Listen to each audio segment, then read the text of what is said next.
PC back with Adam, and you've done maybe 5 shows this season.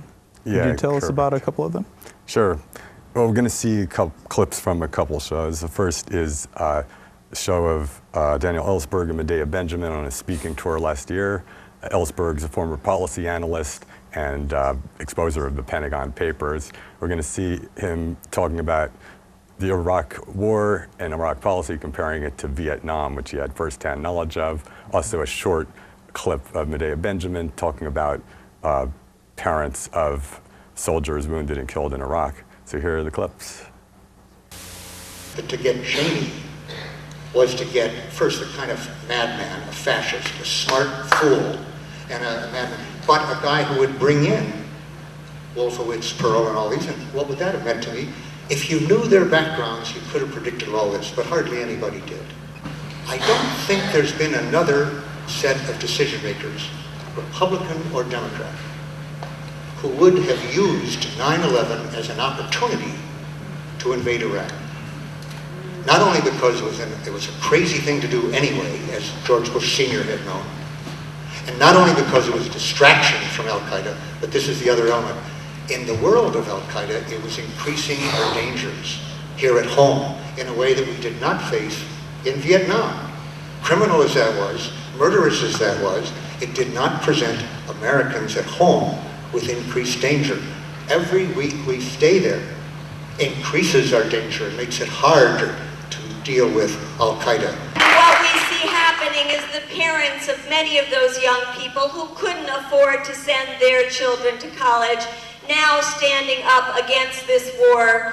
There's a man you might have heard of, Fernando Suarez. He went with us to Iraq to find the place where his son was killed because he wanted to plant a cross and say his last goodbyes to his son.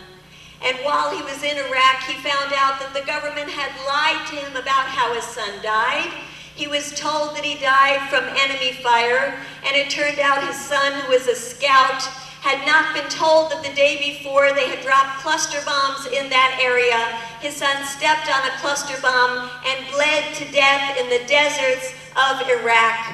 And Fernando Suarez was furious when he heard that he was lied to. He was furious when he understood that he had been lied to not only about how his son died, but why his son was sent to war, and recognized that this was a war for oil, a war for empire, a war for domination, and came back to the United States, quit his job as a cashier for 7-Eleven in San Diego, and has become a full-time activist, going from high school to high school, talking particularly to the Latino youth, and say, do not become cannon fodder in George Bush's war.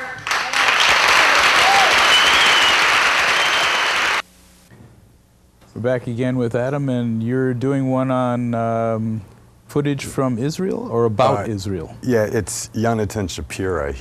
It's a show called Breaking Ranks. He's an Israeli pilot, served 11 years in the Israeli Defense Force and opposed the occupation.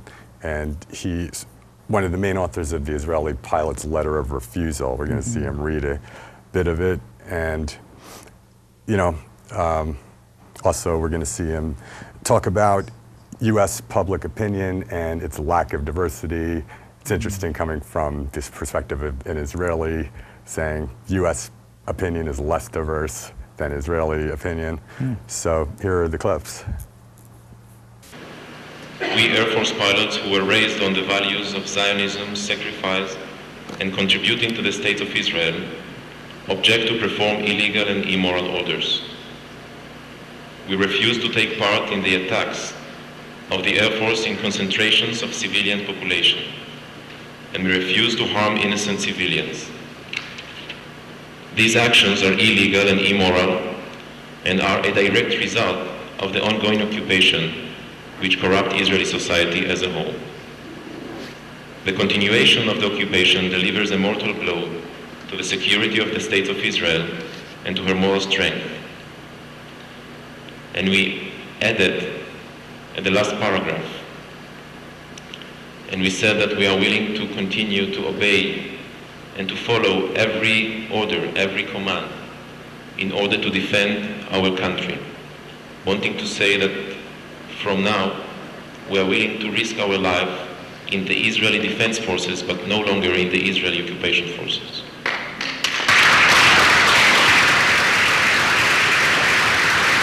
And if once we used to say that when you have two Jewish people in a room, you have three opinions, you know that now I heard people say that you can have 100 Jewish American in one room and just one allowable opinion, because if you say something against my government, they call you anti-Semitic.